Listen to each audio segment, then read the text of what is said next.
You just went off on me for saying why you switch up so fast. Like, if you gonna switch up, it's too early. We only 20 minutes in.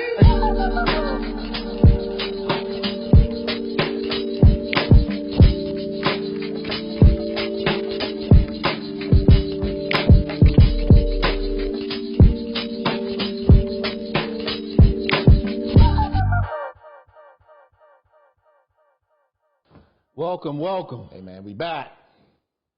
Back and with it. Once again, man, we right here. Once again, we in. 2 to 4.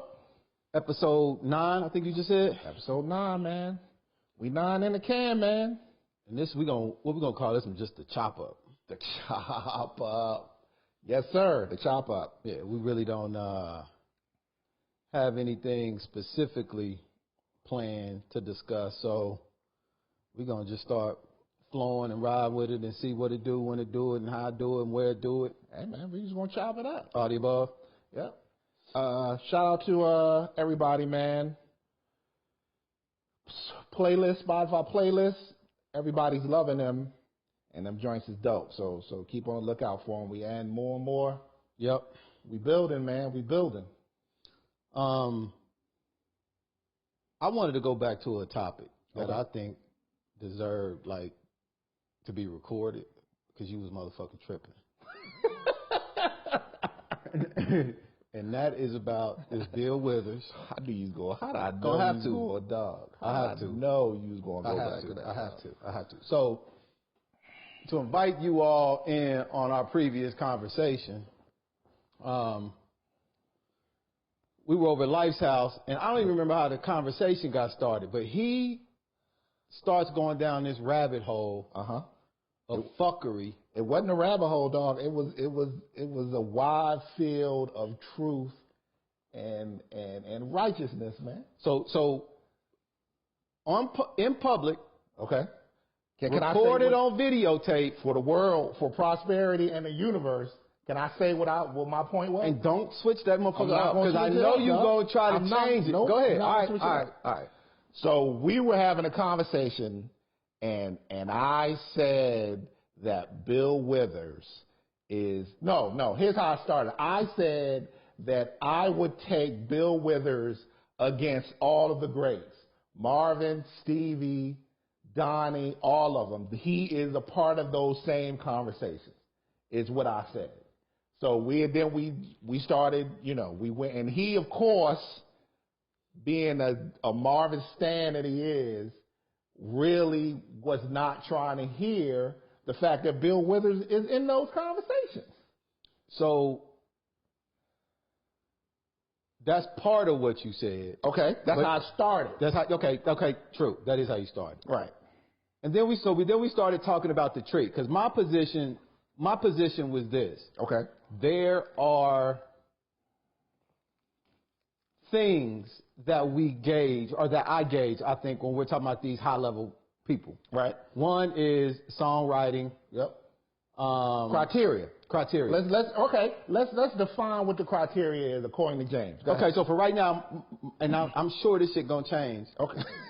Everything I say, bro, is fluid. You can't do that, dog. I will sound like the shit is in stone, but it ain't in stone. Dog, you can't do that. But okay, I'm going to let you live. Because I got to leave room. For what? Did you change your mind? Yeah. But you stand so strong on it, though. Because that's how I feel at that moment. I can change. Dog, nah. But go ahead, man. I'm going to let you live. Only thing that is firm is my sexuality, bro. Everything else is fluid when it comes to this thought shit. Let me be clear. I can sound hella firm on some shit, and then you can say some shit, and I'll be like, oh, okay, I'll change it. It's just, but anyway. Okay. Criteria. Right.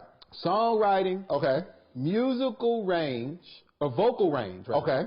And the ability to communicate emotion. Okay. Through your voice. Okay. And so, are we not going to add classic songs in there, or classic albums? We're not going to add that? None of that even matter. Of course it does. In terms of a great. But if he doesn't have classic songs, then how is he a great? Well, everybody we're going to talk about going to have classic songs. But that has to be in the... Because then you start getting into the number. Yeah, like the classic songs. Okay. Like, that's a given.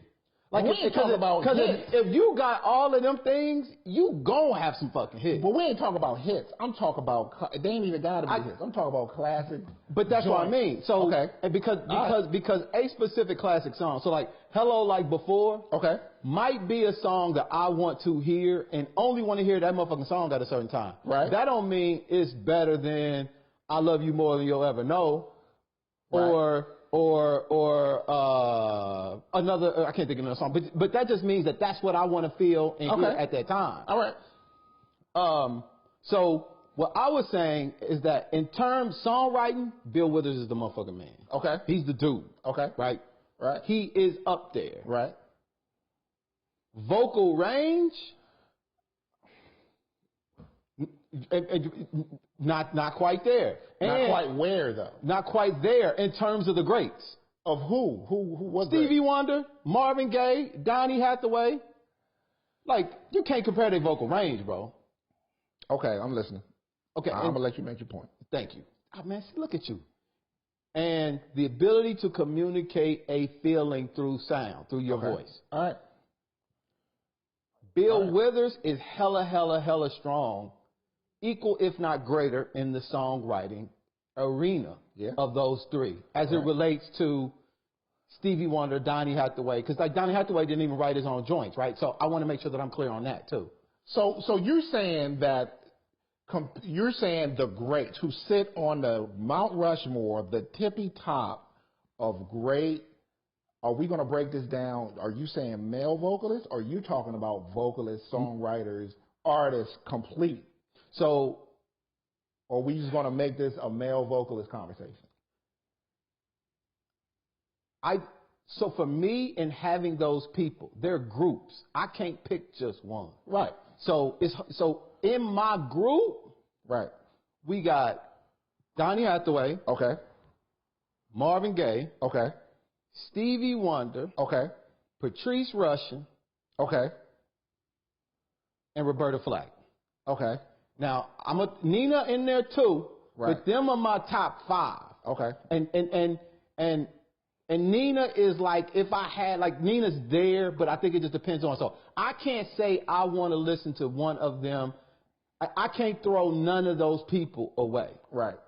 Because they all mean very, very, very different things. Right. And so I can't, so there's men and women that are in there. Right. Right. So, and that's like 3 and 3 for the most part if I add Nina into it. Right. So I don't really, it's hard for me to get into the male-female distinction between, because all the motherfuckers, like, if you cold, you cold. Right.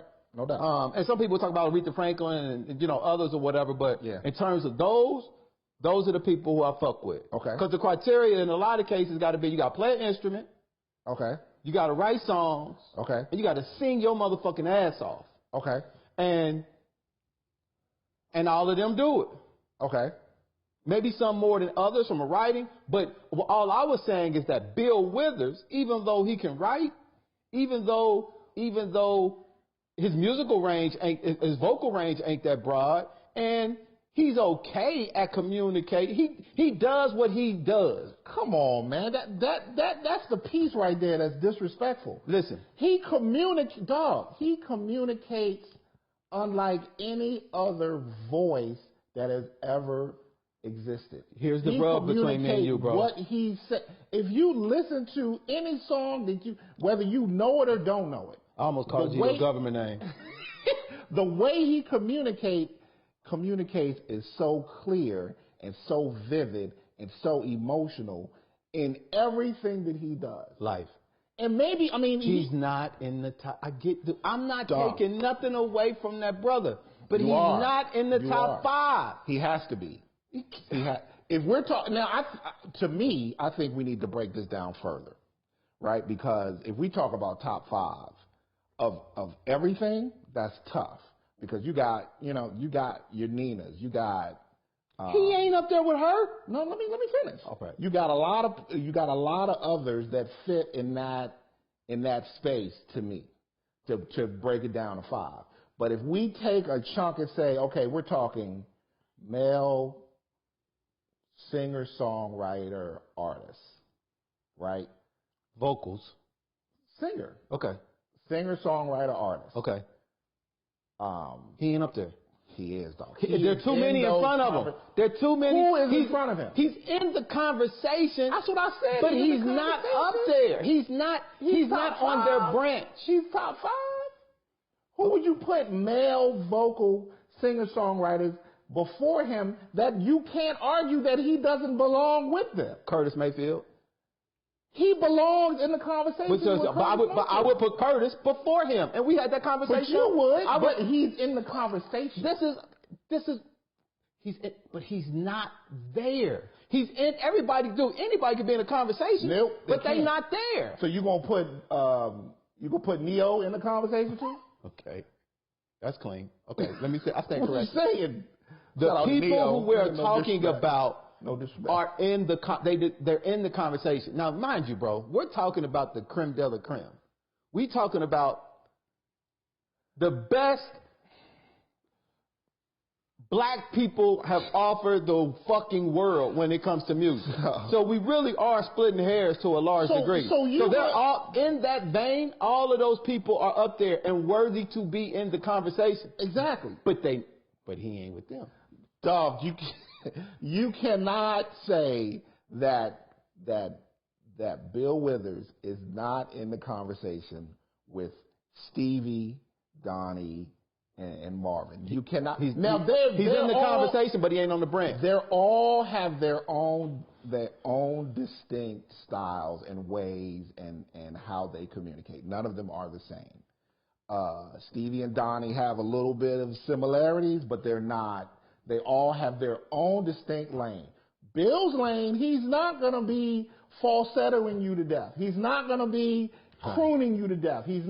That's not his lane. His lane is telling real life stories about love and life and experiences that to me trump all of them. Let me ask you a question. We're going to stick a pin in this because I just want to go here for a minute just to go back. Right. Who's one of the best storytellers in hip-hop? In hip-hop, storytellers. What's your criteria? Just telling stories? Yeah, just storytellers. Like when you said telling stories, and that the statement, the way you made that statement, just who's a top storyteller? Slick Rick. Okay. What's up here? Okay. Is he one of the best rappers? Is he going to be in the top 5 discussion? Rappers? Yeah. Could be, yeah. No. See, now you tell me you trying to shove that motherfucker in. Who can you say that's better than Slick Rick? From a rap? From hip-hop? Yes. Nas. Jizza. Ghostface. What? Dog, we can't. Okay. Ghostface. You just showed Jay-Z. me. You just showed me that Biggie. We can't have no conversation. Biggie. They are not better than Slick Rick. Okay, so it's recorded. Okay, they are definitely greats. They are definitely on the level. But they, in terms of if you went song for song, verse for verse, bar for bar, you cannot put nobody above Slick Rick. The only person that I would say you said you can put nobody above Slick Rick. Okay, you can't put them above them. They're on the same level. Okay. The only person that, to me, in terms of story writing and clarity of telling a story, that is on par with Slick Rick is Andre 3000. That's the only other person to me I gotta that's say, on that I got to say level. E40 just because we having a conversation. I got to say E40. Don't do that. I love E40. Don't do that. But he's up there. He's up there in terms of storytelling. He's in the conversation, but he ain't Slick Rick or 3 Stack. Quit playing, dog. He's in the conversation. I'm the one who went here. We could have literally talked about anything, bro. I'm the one who fucking brought this shit up. So I got to own my pain. Dog, so you are bugging. So let's go back to the Bill Withers thing. Okay. You just said songwriting. Yes. I am of the opinion, or storytelling. I'm of the opinion that the storytelling piece is I'm not saying it's better or worse. So Bill Withers can communicate, is an excellent motherfucking storyteller. Yes. One of the greats. Better than Marvin. Yes. So in his songwriting and storytelling, he's better than Marvin. Yep. But he's not part of the conversation because Marvin can croon better? No, dude, croon, first off, croon. That's the only thing that's croon is a type of singing. That motherfucker does not croon. Who? Marvin. Stop it. Marvin croon and beg. That's how he started. He started as a crooner. That's not how we ended up. That's what everybody wanted to be a crooner back then. Everybody wanted to be Johnny Hartman. Everybody wanted to be fucking like Frank Sinatra and shit like that. I don't know your point though. But that's a type of singing. But my point is that if you are saying that his delivery or his song delivery, telling stories, and his songwriting are better than Marvin, only thing Marvin would have over him is his vocal range, whatever that means, and you know what it means. What else? And the ability to communicate. Dude, but you just said that Bill is on par with Marvin on that. From story, he's not on par. Okay, so he's not on par. So you're saying that Marvin has a better vocal range. Yep. Which is debatable. And that the fact that he could tell a story. How many times you heard Bill Withers do a falsetto? That don't make him a better vocal range. That's a vocal range. It does too, man. That's just what his choice. That's how he chooses to sing. This motherfucker, bro. I'm glad this is being recorded, bro. Thank you. So okay, let's get focused. So you're saying that Marvin has a better vocal range and a better storytelling? No. Storytelling is not better than Bill Withers. So what was the other thing? And his ability to communicate emotion. Okay, cool. But Bill has a better storytelling and songwriting, right? Storytelling, which makes them, to me, even. Like we were saying. Well, if two are better then two are better, then they're even. Well, so storytelling is a part of the songwriting. So just similar to what I was saying before when we was at your crib. All those things don't have equal value in my criteria. So it's not 30. It's like I said the other day. It's all of it's not 33% Like to me, it's 4. So it'll be it's 3. You said 4. You said songwriting, vocal range, and delivery emotion. Yeah, singing with the delivery. Oh yeah, delivering emotion. Yeah. And the other one. What? Those are only storytelling. That's a part of songwriting. That's a specific thing. So that goes to Bill. Yeah. Okay. So storytelling goes to Bill. But that is the lowest. That has the least importance in my criteria. So what's the most important to your criteria? Ability to communicate emotion through sound. That's why Nina Simone is up there. Okay. She's not a classic. She didn't have a classically sing. She didn't even think she can sing when she first got started. Because that's not. We're going down a different direction. But that's my point. The most important out of that is your ability to communicate emotion through your voice. That is the most important thing. You're saying that Bill Withers is so far under Marvin Gaye in that category that he's not even in the same conversation? No, I said so. When you edit this, you're going to see that I said that he's in the conversation, but he's not there. Where? With them? So you're saying, I just want to be clear for the universe. So when your great grandkids see this and they say great grandpop was tripping, you're saying that Bill Withers, with that criteria, does not fit within the greatest of the greats. No. Yes, that's what I'm saying. Yes. And you're saying that Curtis Mayfield, as great as he is, as incredible of an artist that he is better in those areas than Bill Withers. I would say yes. Stevie is better in those areas than Bill Withers. Yes. Dog, I think you're just saying that because you just have to stay. No, like I told you, you just went off on me for saying why you switch up so fast. Like if you gonna switch up, it's still early. We only 20 minutes in. And so let's keep it clean. If somebody listens to this and wants to check me, I've got a space full of wrong ideas. And they have it's way take bigger. This one and put them in that. It's way bigger than the space of good ideas. Dog, I think that you have an attachment to Marvin. That I got attachment to all 6 of them, bro. Like not I got to Bill. Apparently, no, all 6, meaning Nina Simone. My top 5 and Nina Simone. I got, but I'm saying, we all do. I don't have I have sat with Bill. I've spent my time with Bill. I've gotten into him. I'm not saying that the dude is not one of the best to have ever done it. Dog. But when it comes to separating the milk from the curd, I don't even know if that's the right fucking... It's absolutely not. But you can't... there's no song... And again, Marvin, dog, I love Marvin. And delivering... Marvin sang with his heart on his sleeve. Marvin been through some shit to sing about some shit.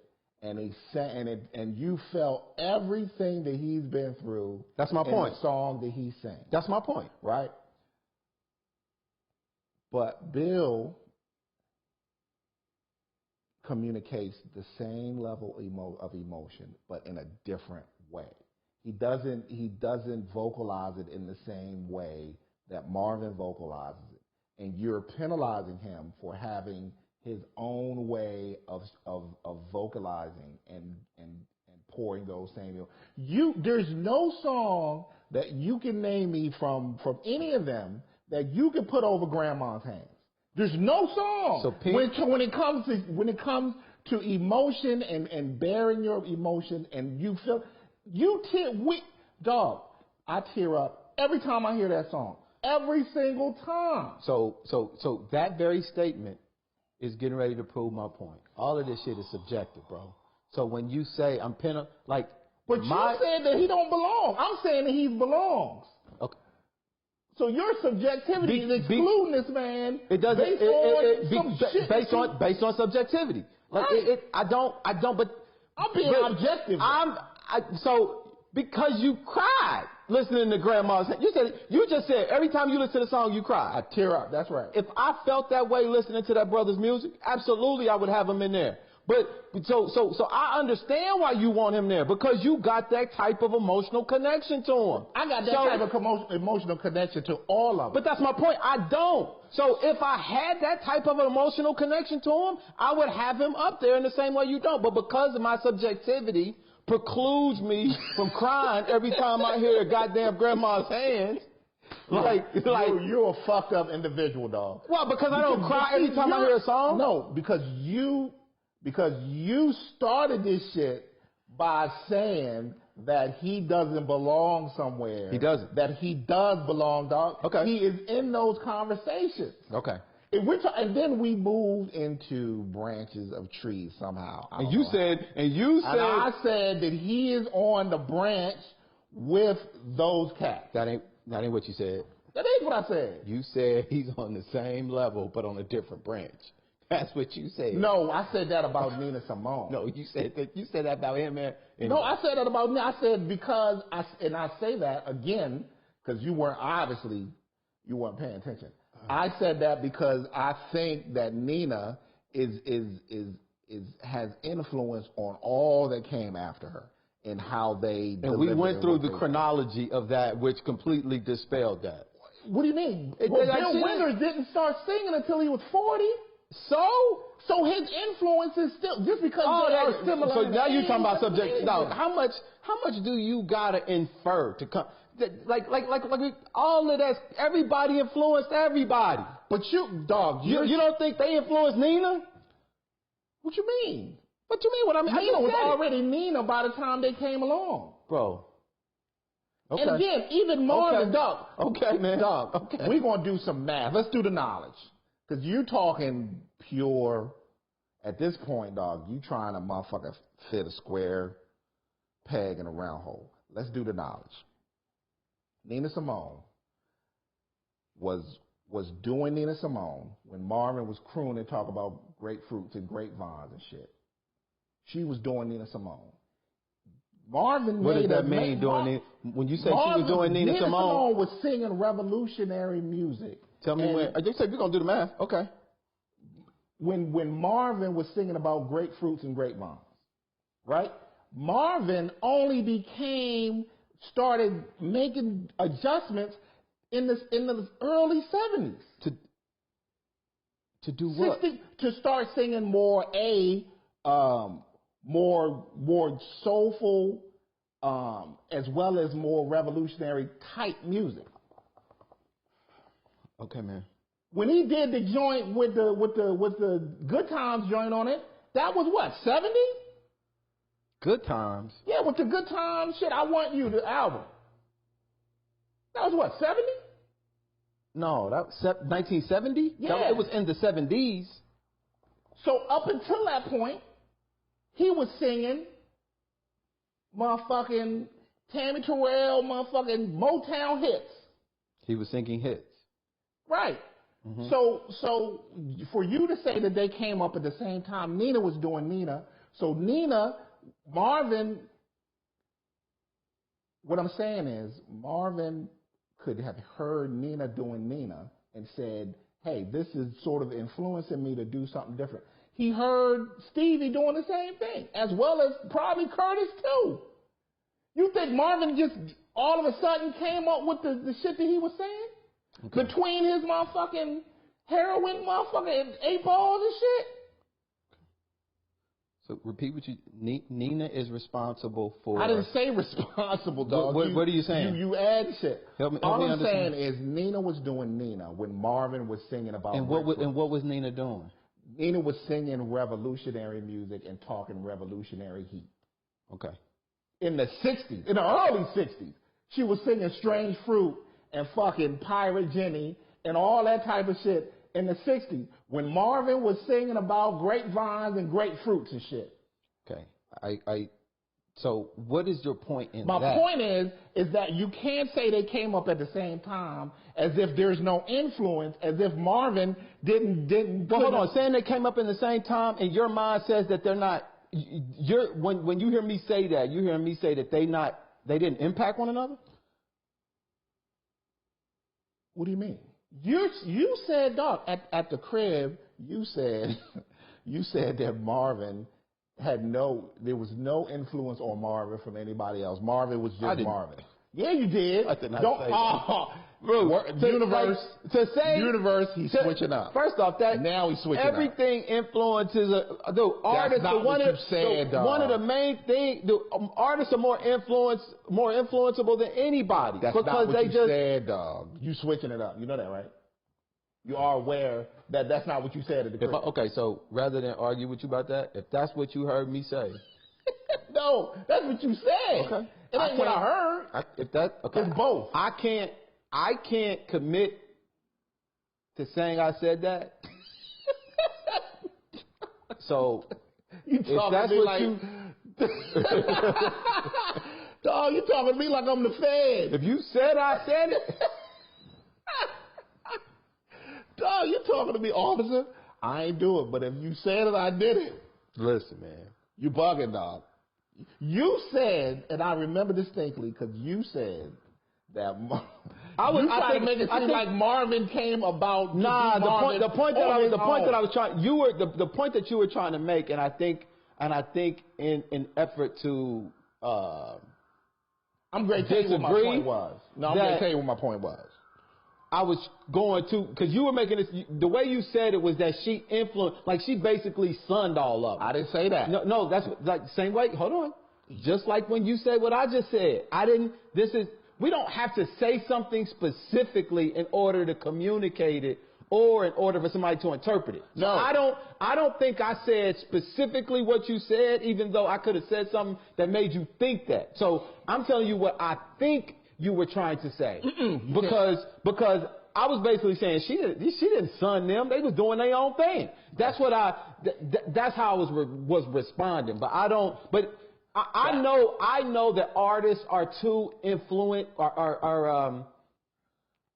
they're too sensitive of people to not be influenced by the things and the people around them. So I would have never consciously said that because it's not even true. I mean, you influence me Everybody Yeah, 'cause we I'm know doper who than do you. our work. But I mean, I'm doper than you. So people, crazy part.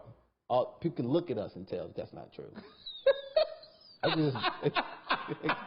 They can just look. Nigga, I've sunned you Your on teeth multiple are, occasions. only thing you got, dog, your teeth are straighter.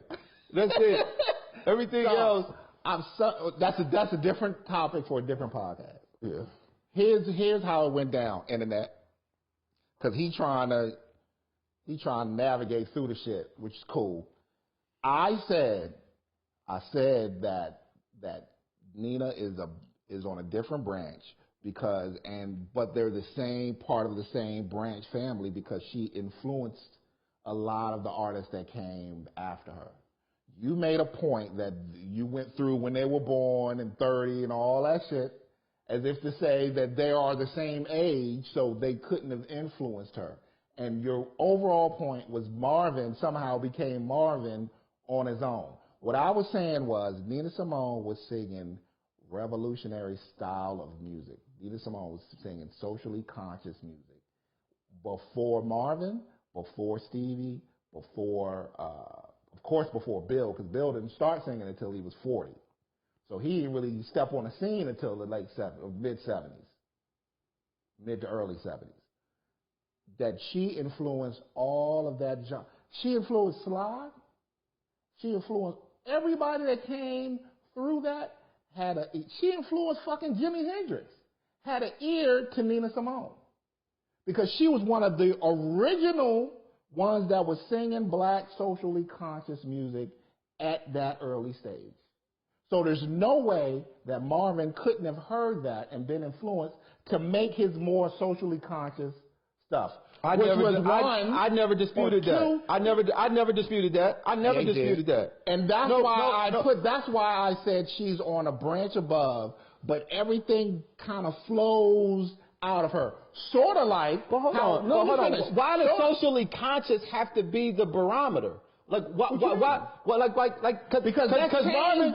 Marvin, it's like they weren't socially conscious in the general. Like you're saying that as if that's the end all be all. No, it's not. Requisite That's not what for. I'm saying. I'm saying that made that element, those socially conscious, black pride, revolutionary elements, change the way black music was delivered, change the story writing, change the style and way it gave way for the Earth, Wind and Fires, for the later Marvin Gaye, for the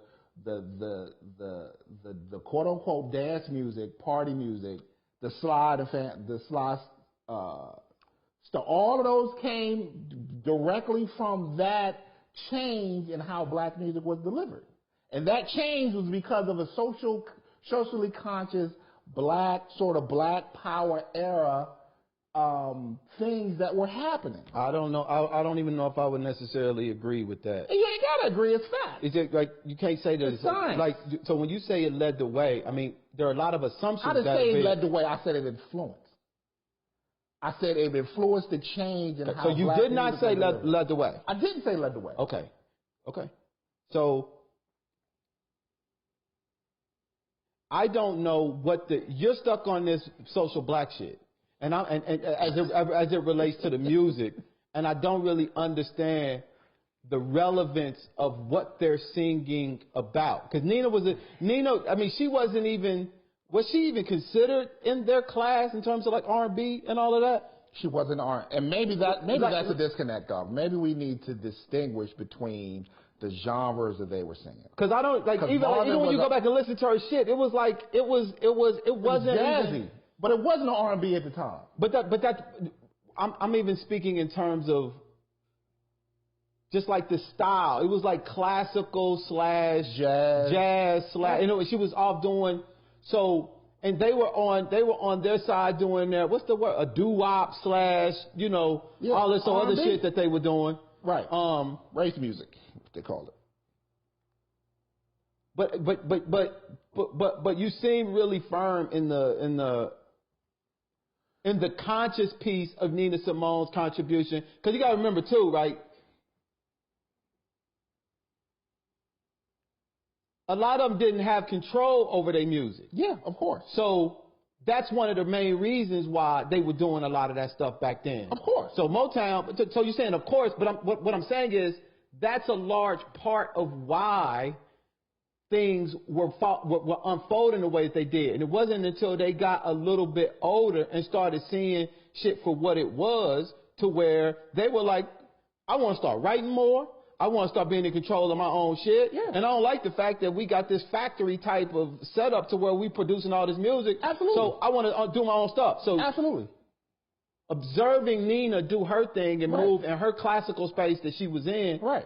I'm sure influenced them in some way. That's what I'm saying. But that wasn't what I was disagreeing with. That was also just, it was a timing thing too. Because all of that is just like Marvin Gaye, Stevie Wonder was 20 in 1970. He's just now, and he coming into his own. But at the moment when he was coming into his own, there's all of this other shit that's popping off too, socially in the world, and it just made sense. A lot of it was timing too, in addition to the other stuff. I agree with you. But I'm saying a piece of it was hearing her do her thing. Because what the point of that was, you're making an example. No. I'm sure there is a piece of I can't gauge. I can't gauge how big it is. I didn't say how big it was. I'm just saying what I was saying was that when those times were rolling around, when those perfect storms were happening to them individually, a piece of that is them seeing Nina do Nina in that time. So for you to say that they all sort of came up together and they all sort of did their thing at the same time. I was talking about, so the reason, again, because that's what you were saying. You keep telling me I'm putting words into your mouth, and then you want to insist on putting words in my mouth. And what I'm saying, I did not say that. What I was saying was that because they're different ages. I was talking about everybody coming into their own around the same, meaning into their own freedoms. No. To express musically around the same time. That's not true. For Marvin and Stevie. We were talking about Nina. That was the conversation we were having. Nina was already doing her thing. Dog, you went through and looked up when Nina was born and how close it was to when Marvin was born, how close it was to when whoever was born, and your point was that they all sort of were on this journey at the same time. And what I said to you was, that's not true. Nina was doing Nina so that when Marvin and Stevie... How old was Nina Simone when she did her first song? I don't know. But you know that she was paving the way. So this is what I'm saying. I didn't say paving the way. Or showing them what it was like. Nina was doing Nina. Okay. When did she start being Nina? I'm asking you. She did. When did she start being, when did the world say, oh, that's Nina Simone? Probably in the 60s. What 60s? I don't know. Early 60s? Mid 60s? Somewhere in there? Okay. Let's look and see what her thing is. I don't like your overall tone and how you carry going about this shit. Because you know that you're wrong as a motherfucker, but you won't you won't admit that you're wrong as a motherfucker. No, what I'm trying to do is learn, honestly. You're not trying the fuck out. I'm trying because you don't know the times. And I don't know the times. I know what the fuck I'm saying. Okay. So you questioning me because I'm not just gonna take your word for it? Yeah. Okay. Well then that's the difference between me and you. Yeah, I am questioning you because you know. Because you know. Anytime you start looking shit up, that's when you know you. That's when you know. That's when you know you're wrong. That's when you know you don't know. I don't know. Dog, you was knowing when we were talking about it before. That ain't what I was saying, bro. I think we off the subject though. I think we off the subject. Bill Withers, and I stand on this again. I can't find the shit. It's taking Bill Withers is in the same conversations that these other cats are in. And I'm saying he's in the same conversation, but he's not with them. And the fact that you put Nas in the same conversations with Slick Rick shows me, dog, your whole your whole style is chump. Your shit is skewed, dog. Nas is not in the conversation with Slick Rick. As great as Nas is. Okay. Is Ice Cube in the same? Ooh, is Ice Cube in the same conversation as Slick Rick? See, okay, here's how I have to measure this.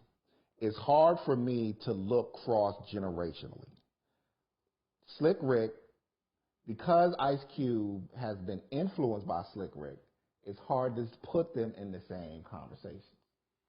That's like saying that is Kobe better than Jordan, even though Kobe imitated Jordan very well. You know what I'm saying? But are they in the same conversation? See, and I'm great. I'm about to look up. So you're saying if you influence somebody, then you don't have. See, that's the part I don't understand. Okay, what do you need clarity? Say on? what you just said about Slick Rick. It's hard for me to put two people in a conversation when one is such an influence on the other, right? Ice Cube is one of the greatest that ever did it. He was influenced by Slick Rick, and you hear it in how Ice Cube delivers his stuff, right? So it's hard to say whether Ice Cube is on par with Slick Rick. So the Great Adventures of Slick Rick came out in 1988. But Slick Rick was on records in 84. He was on Lottie Dottie. That came out in 84. And so Lottie Dottie is what influenced Ice Cube. And he was on Dougie Fresh's joint in 84. By the way, Lottie Dottie was on the 85 on the back of the show. They were the same record. Okay, so 85. And the show was produced by Teddy Riley. I don't know if y'all know that. Mm-hmm. All right. I can't even remember what I was like. For real? This is where my dates get fucked up. Yeah, because I'm telling you what it is, dog. And that's why I got to go back and look because I don't. Ice Cube's first record with NWA was 87. Because Straight Outta Compton, I think, came out in 88.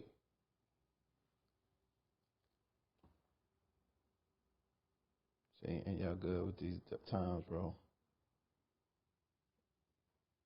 Seems like an easy thing to look up, man. I'm telling you, man, this shit doing. So you're saying that Ice Cube is in the same conversations? No, I just you said I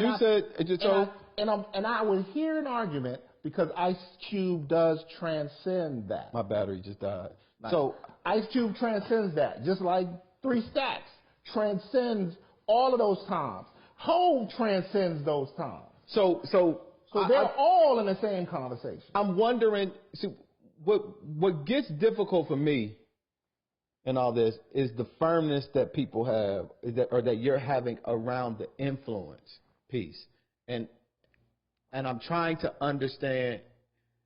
I'm trying to understand what the influence has to do with the ability. So let's say. What did I read? Lottie Dottie came out in 85. Okay. 5. And then let's say, hypothetically speaking, what? My battery just died. I can't tell. The NWA came out in 86. Is 87. 87. Okay. But let's say, okay, 2 years later. Like, okay. That 2 years. Uh-huh. And that's when the record came out. Not to say that he was still writing and doing his pen and all of that. Right. It's like, is that influence enough to just, because he influenced him, he can't be better? I'm not saying that. What I'm saying is for someone to have, and again, I'm willing to take Ice Cube out of that conversation because Ice Cube transcended all of that shit. You know what I'm saying? Just like Kane is a huge, I mean, you can draw a line from Big Daddy Kane to damn near every rapper that came out of Brooklyn, from Biggie to Jay-Z and everybody in the middle, right? But Hov and and Biggie transcended that shit. So Hov, Biggie, and Kane are in the same conversation. Now I would put Cube and Slick Rick in the same conversation.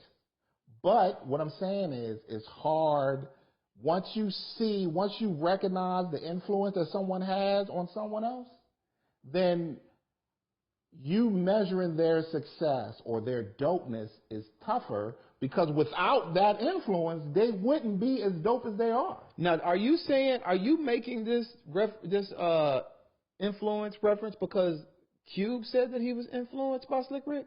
I've heard Cube on a few interviews saying that he was influenced by Slick Rick. Oh, okay. That's what I'm asking. I don't know. Okay. Oh no, I didn't make that up. Okay. I got you. And Cube, even though Cube started making those records in '87, He was a hell of a storyteller too. But Cube didn't reach his storytelling pinnacle until his America's Most Wanted. That's when Cube became Cube. You know what I'm saying? So that's 3 years later. No, I'm agreeing with you. So all of the influence that influenced him to be as dope as he is. But he couldn't be, like, even if he was, like, that's the thing too, man. Like, when you in these groups and shit, and I guess people don't even say the thing with Andre. I mean, it was only two of them. When you writing for motherfuckers and giving people, like, how you know you until you say, that's one thing I like about Busta Rhymes' interview. He was like, I wanted to do some LONS to keep the group going. He was like, 'cause shit, all you gotta do is just do a verse, and you bounce out. I didn't want to be responsible for a whole motherfucking song, a whole album. Yeah, he didn't want to do that shit. Yeah. He's like, I like this one piece of it, but he said he had family. Yeah, he had to eat. That was a hell of an interview. Was that the Sway interview, right? I can't remember, bro. He did a Sway interview that was. I think that was crazy. And it was a virtual. Yeah. But even Andre 3000 didn't become Andre 3000 until after that first album. Maybe even, definitely after the first album. When they did the joint with Cadillac Southern Playlist. That was dope, but it wasn't the Andre that we know that came after that. My E40, I think E40 is part of that conversation too. For what? For all that dope shit. E40 one of the best rappers of all time. I said that, dog. He don't. And everybody's gonna disagree with us. They say even how dope E40 was, how influential E40 was. And they're still saying shit that E40 said. And a lot of it, I think, got to do similar. It's similar to me, man. When I say shit, a lot of times. And I'll be honest, I'm speaking on shit I don't know nothing about. And or I have an hour in and you speaking on shit you don't know nothing about. Huh? An hour in of damn near fighting me about this most shit. Time, dude, but hold on. Let's be clear about this. I'm about to make a clean statement. Most people speak loudly about the shit they know the least. But the way they talk about it, you think they know, and that's why you got to go do your own work. So even when I'm sitting here, I don't give a fuck how strong you think I believe it. I probably don't. That's clean. And that's clean. And but I just don't want to admit that I'm wrong. I said that, though. But no, I mean, like sometimes you gotta admit this shit. But I like who I like when it comes to hip hop. I'm not a big Nas fan, even though I was bullshitting earlier about I put him up there, or whatever. Yeah, I knew that. I knew you was lying to yourself. Though, I'm not a big because my favorite rappers, bro, are motherfuckers like I like E40, I like Ice Cube, I like the Jizza, I like Ghostface, like them. I like the RZA rap, to be honest. So would you? I'm going to fuck you up. Would you put, we had this conversation before, in the Wu, would you put Jizza as the best rapper? As the best, Jizza got the best motherfucking lyrics. Nigga, Liquid Swords can't be beat. But in terms of a persona, in terms of an entity, Ghostface is the man, dog. Like, he is everything I would motherfucking be if I was gonna be a Wu-Tang fan, or a Wu-Tang member. Like he's just his swag, dog, his attitude, his flow. He ain't the best, but all of that shit wrapped up, that motherfucker's an enigma. Dog, I would put, and I agree with you, Ghostface is the standout. Well, I mean, him and Method have always been the standouts. Ghost is more consistent, though. That's true. But Inspector Deck has, to me, the greatest verses in Wu-Tang records. Nigga, you got I'm just fucking with you. Inspector Deck in that joint, when he said life is a shorty, shouldn't be so rough, I'd stand on, that's one of the greatest hip-hop verses ever created. Is that Cream? What song is that? Is that No, Cream? All So Simple? Yeah, I think that was Also Simple. Dog, that's the way he talked about going from being in the street to getting locked up to coming out trying to help the youngins, you know what I'm saying? And then being like, fuck it is what it is. Dog, that was a fucking genius verse, dog. I put it against any verse in hip hop. Wu Gambino's, and I can't even remember. Dog, the you verse. always say that, but you don't even know the verse. I don't. So how can you? But if we turn the motherfucker on and I heard it, I'd be able to rap the lyrics. Like that's how bad my memory is, bro. Dog, I don't know if that's how bad your memory is, or that just the verse isn't what you think it is. Wu Gambino's is the shit. Nah, that Inspector Deck, man, is to me the greatest Wu verse. I said that. The Inspector Deck's verse on All So Simple. Yeah, I'm gonna have to go back and listen to it. It's one of the greatest, and everybody's gonna fight me on that shit, and that's cool. I'm with that, but you can't give me a Wu verse that's better. What was that verse that the motherfucker did say? All my life. I'm just fucking with you, dog. You look at me like you a petty motherfucker. Tom Petty. You a petty. Nah, but you a petty dude. Wu's my favorite hip hop group of all time. Is it? Yeah. So you put them over everything, dog. You put them over Tribe, Outkast, Goody Mob. Don't none of them niggas, don't none of them groups. And dog, and this is just purely everything I'm saying is from a James perspective, bro. Like Wu is everything. I like the idea of them separating and then coming together. I like the stuff that they talk about. I like the production. I like the vibe. I like Ghostface, like Meth. All of them got like this part that they play, dog. Like the whole idea around all of them motherfuckers, man, and the music that they made. Like it's they my favorite, dog. But I like, you know, they are definitely one of the greatest hip hop groups of all time in everything. But I think that sometimes they didn't fit together. Like sometimes when they fit together, it was magic. But sometimes it was just like it was 13 of them. Exactly. So they were all trying to. But you can hear that they were all. It was clashing, like they were all. But throwing shit together. I like that though. I like the idea. Man, think about this, bro. But you think they were doing that on purpose, or that's just they were just, bro? Everybody was all over the motherfucking place. These is hood niggas, dog, with no idea of nothing about nothing. Yeah. Trying to come together to do some shit that they ain't never seen nobody do.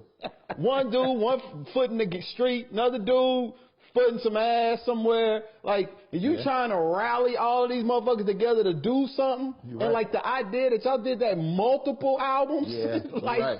You're right. Dog. Across New York and the world, and like toured multiple times. And toured, How hard that is. Yeah, you're right. Like, and y'all doing multiple albums. Yeah. And then even doing like the solo albums where a lot of them were on each other's shit then too. And how Ray and Ghost kind of like formed and did their own little thing, and they was tight. Like I liked it all, man. The fact that they tried. Yeah. And the fact that they tried for a while. Yeah, and they did. They ain't just try, they did it. They had a run, man. Yeah. They had a run. But I still think Goody Mob is underrated. I didn't get into them that heavy, man. And their music, man, their production, that Dungeon Family shit is so soulful, dog. It always felt like, dog, it felt nourishing, they shit. You know what I'm saying? But I put them in that mix too. You know who shit I liked a lot, and maybe and this about I know I listened to Goody Mob, bro. I just don't remember. Yeah. But I remember when CeeLo went and did his own thing, dog. I was like, I like this. Yeah. Like the idea of him. Yeah. Like as a solo. Yeah. Artist. He was a 101. Was really. I thought that shit. I always liked my shit off center a little bit.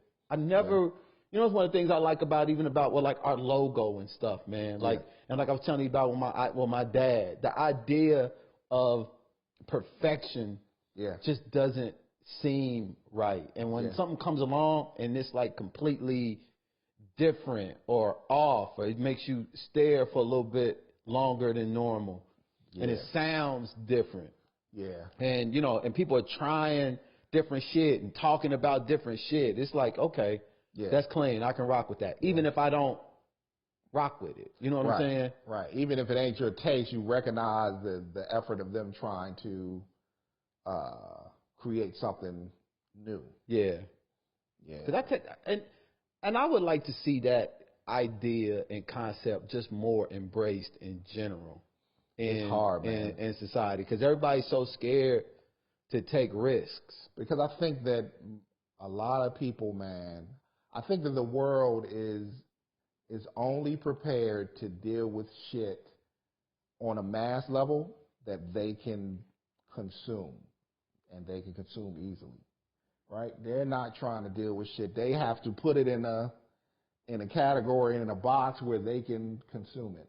If it's something that's too far this way or too far that, they really can't. You know what I'm saying? They really can't. Now, again, there are lanes. I mean, and when I say lanes, dog, if you do something off center, there are millions, if not hundreds of millions of motherfuckers who fuck with it. But in terms of the mass, you know, them motherfuckers only want to consume it one way. That's why everything happens in, you know, it all comes in a formula. Once something works, it's just remade, recreated over and over and over again. And it ain't even, you're right. But again, those lanes, those alternative lanes, they're huge. Yeah. But because, you know, that's not what you see in mainstream, then you don't think, I mean, it's a dog. When you create something, you touch the world immediately. And and there are millions of people who want to see what you create. Yeah. Who want to be a part of that. And the shit got you feeling like your light is so dim that it won't even matter, man. Exactly. And that's why focusing just on the process and doing it, because like even with us, man, like committing to some shit and just following through with it is a you learn about yourself, and then you learn that it ain't even really about the thing. It's like the universe is saying, go do this, go do this, go do this, go do this, go do this. Yeah. Not to do that, but to learn about yourself through the process of achieving whatever that all those things are. That's one of the things I like about the idea of being a father is it's one of the like you're going to be forced to do shit in a very specific way, and to look at the world and to look at this other human being and to look at yourself to where like in such a way that you're never going to do that in any other relationship. Yeah. And because you have that kind of relationship, then you get to learn parts about yourself. So if you're open to it. If you're open to it, good point. Yeah. And that's for all of this shit. Like, because if you close, you could be closed to all of it, right? Yep. But it's one of the things that I think intrigues me as a man, like the idea of what parts of myself I would learn about through the process of being a father. Because then you got that for what is it like being a father to a girl, and then what is it like being a father to a boy? You know, all of that shit. Yeah, and it flips too, in that you recognize those good parts, but you also recognize those bad parts, and it's an opportunity for you. And a lot of time, those bad parts don't come from you. They come from some shit that somebody laid down on you. You know what I'm saying? But it's an opportunity for you to say, hey, wait a minute. As I say to him, you shouldn't do this, but I can also say to me that I shouldn't do this. Yeah. So to show him, you know what I'm saying? Instead of telling him, I can show him how to, and it ain't just the deep shit it's not just saying right, wrong, good, bad, you should or you shouldn't. It's showing him when you make the change yourself, it's showing him how to make the change. Yeah. Because everybody's going to get into a right, wrong, good, bad space. But can you make the adjustment? Do you know how to make the adjustment? Not just saying, I'm not going to do something, and then, you know, fighting with that thing. How do you make the adjustment? Because that's one of the things we was raised of, like, do as I say, not as I do. And you're like, the fuck you mean, not as I... Like, you ain't doing it. So just, you're telling me to do something you not doing. Right.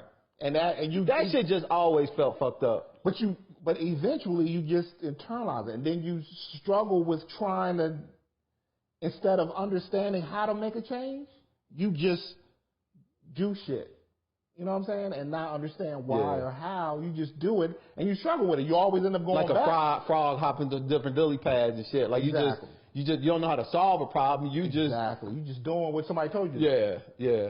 And that's a tough one. I mean, if you teach how to make adjustments and show how to make an adjustment, how to, you know what I'm saying? Then you can say to him, hey man, I know you're struggling with this, right?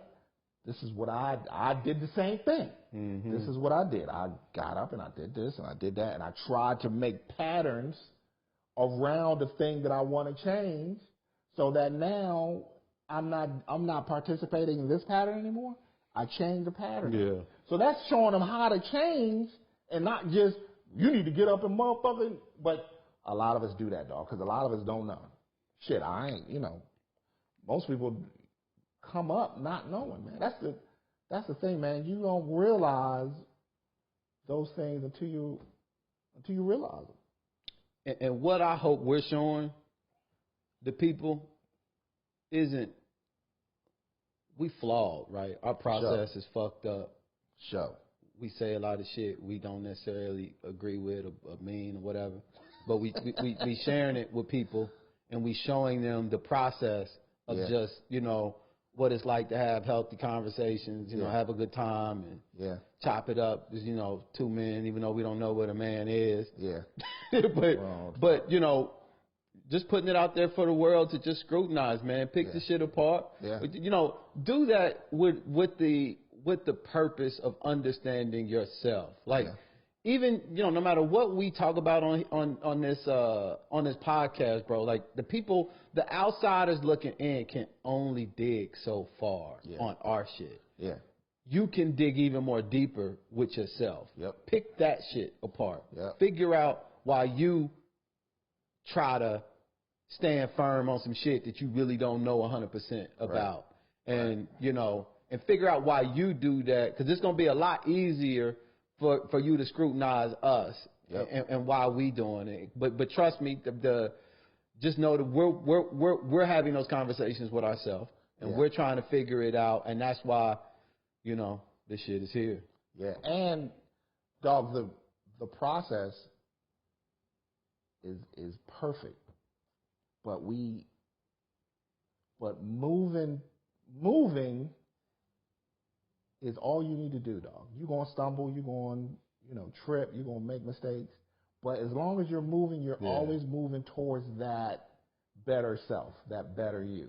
You know what I'm saying? The minute that you stop and you kind of sit in your shit, that's when you're in trouble. As long as you're moving, dog, that process is always going to move you towards a better you, dog. Always.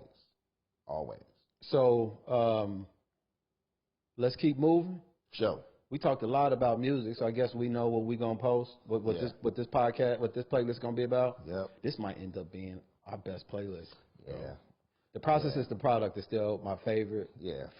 For right now, but I'm one's just gonna be- thinking about what we gonna put in this motherfucker. Goody Mob. Yeah. Bill Withers. Maybe Nina. Dog, that's a hell of a. And then we're gonna add Wu-Tang in there. Also simple. Slick Rick. It's the deck verse. It's the deck.